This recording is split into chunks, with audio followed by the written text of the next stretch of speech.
Mesdames, Messieurs, bonjour. Bienvenue parmi nous pour la 4e édition de Goussainville TV, en espérant vous retrouver tout au long de l'année 2016, puisque ce journal sera diffusé une fois par mois sur le site internet de la ville, sur la page Facebook et sur l'appli.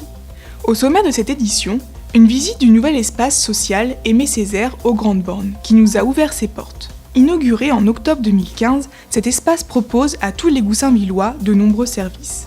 Lors de ses vœux aux Goussainvillois, le maire, Alain Louis, a confirmé que la solidarité serait au cœur de l'action municipale en 2016.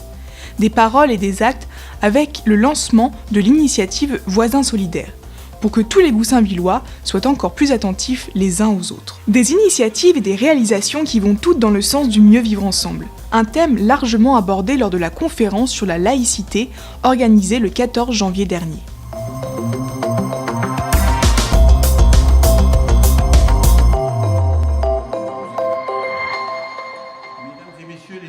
À l'invitation de la municipalité, Jean-Louis Bianco, président de l'Observatoire de la laïcité, était à Goussainville le 14 janvier dernier pour animer une conférence sur le thème de la laïcité à l'espace Sarah Bernard. Devant une centaine de participants, Jean-Louis Bianco, qui fut également ministre des Affaires sociales et de l'Équipement, a rappelé le sens de la laïcité. C'est la liberté de croire ou de ne pas croire. C'est la liberté de changer de religion. Et quand on regarde l'échelle de la planète, c'est pas si fréquent que ça. C'est pas si fréquent que ça, et je crois que nous avons la chance, il y a des pays où ça existe, d'être un de ces pays.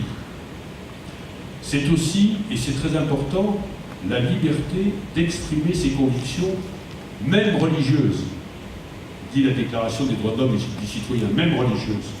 La prévention contre les dérives sectaires liées à l'islam radical a également été abordée lors de ce débat. Un sujet d'actualité, abordé dans un climat apaisé, de dialogue et de respect mutuel, autre manière de dire non au terrorisme.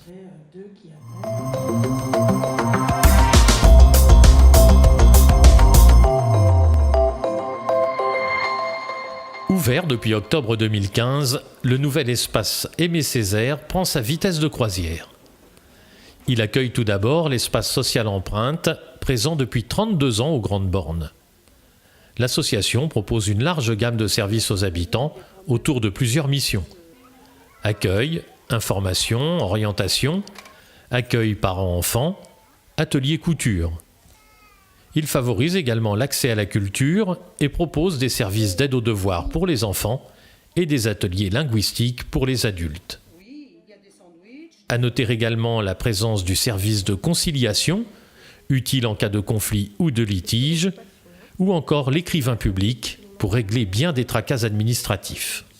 Parfaitement complémentaire des missions du centre social, le centre de protection maternelle et infantile, mieux connu sous le nom de PMI, prend soin de votre santé avec le suivi des futures mamans et des jeunes enfants, ou encore le centre de planification familiale. Enfin, à signaler la présence du service social départemental, une présence importante puisque c'est le département qui gère la plupart des aides sociales. Les fonctions du service social départemental sont l'accueil du public et l'orientation vers les dispositifs permettant aux personnes de résoudre leurs difficultés, que ce soit budgétaires, des difficultés parentales au niveau éducatif, des difficultés d'insertion sociale et ou professionnelle, des difficultés liées au logement et notamment des dettes locatives ou des risques d'expulsion, des difficultés à accéder aux droits de manière générale. Bien évidemment, étant tous réunis au sein du bâtiment, nous pouvons mettre en commun certaines problématiques et faire des propositions d'actions collectives à l'adresse du public. Cette porte-là donne le sourire, Michel Colucci à l'état civil, mais Coluche dans toutes les mémoires et dans tous les cœurs. La ville a donné le nom de l'humoriste à cette nouvelle salle municipale d'une capacité de 450 personnes. Un nouvel espace pour tout type d'événements, de rencontres et de fêtes, événements communaux, manifestations associatives ou encore fêtes familiales. Chacun y trouvera sa place. À vous d'inventer la vie qui va avec.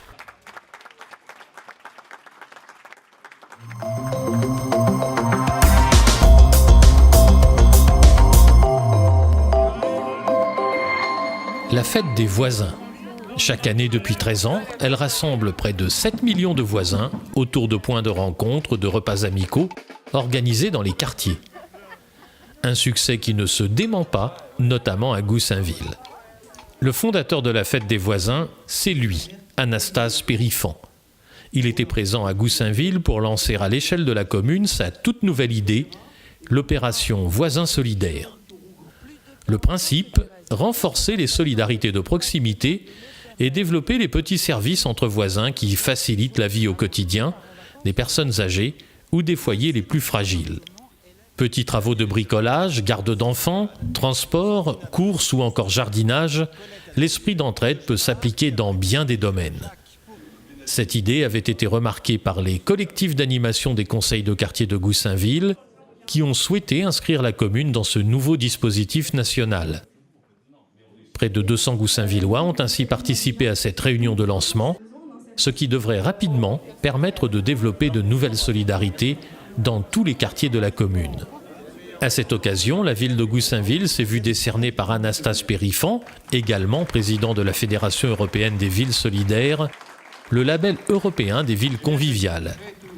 Une distinction qui récompense l'implication de la commune et des associations en faveur du mieux vivre ensemble. Le maire Alain Louis et Sonia Yembou, adjointe chargée de la démocratie participative, ont reçu le diplôme décerné chaque année à une petite dizaine de villes européennes. Plusieurs habitants et responsables associatifs ont également été honorés. À Goussainville, la convivialité, c'est plus qu'une idée, c'est aussi une réelle manière de mieux vivre ensemble. Une belle distinction effectivement lorsque l'on sait que Goussainville rejoint de grandes villes telles que Rome, Paris, Bruxelles, Prague, Genève ou encore Birmingham qui ont, elles aussi, rejoint ce label des villes conviviales. On reste dans la convivialité avec une nouvelle initiative de la bibliothèque François Mauriac pour réunir les Goussainvillois autour d'activités culturelles. Tout apprendre, c'est le nom de ce nouveau service que nous découvrirons en compagnie de l'équipe Goussainville TV qui a beaucoup à vous apprendre.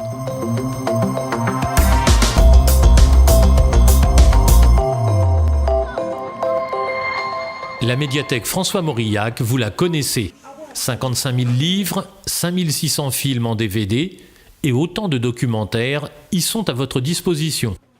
Une véritable caverne d'Ali Baba pour découvrir, pour se cultiver, pour se détendre et pour apprendre. Le tout gratuitement. Apprendre, c'est le sens du nouveau dispositif mis en place dans le cadre du réseau intercommunal des bibliothèques de Roissy-Porte-de-France, auquel la médiathèque est rattachée. Apprendre l'anglais, par exemple, avant de partir en vacances ou pour préparer un entretien d'embauche. Il s'agit de formations en ligne, accessibles par Internet, qui donnent d'excellents résultats. Ce dispositif propose également des cours de perfectionnement en français, des préparations à l'examen du code de la route, ou encore des révisions à l'approche du baccalauréat ou des mises à niveau en mathématiques. Cette offre de formation en ligne très complète est offerte gratuitement aux Goussainvillois inscrits à la médiathèque.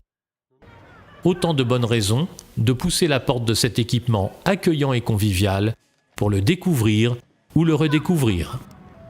Avant le zapping des récents événements goussainvillois, coup d'œil maintenant sur les prochaines dates de la saison culturelle au théâtre Sarah Bernard.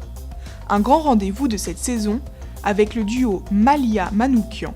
Un duo vocal surprenant entre soul et jazz, rencontre d'André Manoukian et de la chanteuse Malia, originaire du Malawi. C'est le 12 février, pensez à réserver. Enfin, un surprenant spectacle sous forme de parcours frisson présenté par la compagnie Le Cri de l'Armoire. Paradoxal, c'est le nom du spectacle, raconte l'histoire d'un rêveur lucide capable d'orienter ses rêves. Un récit entre rêve et réalité où le doute est permis. Laissez-vous surprendre.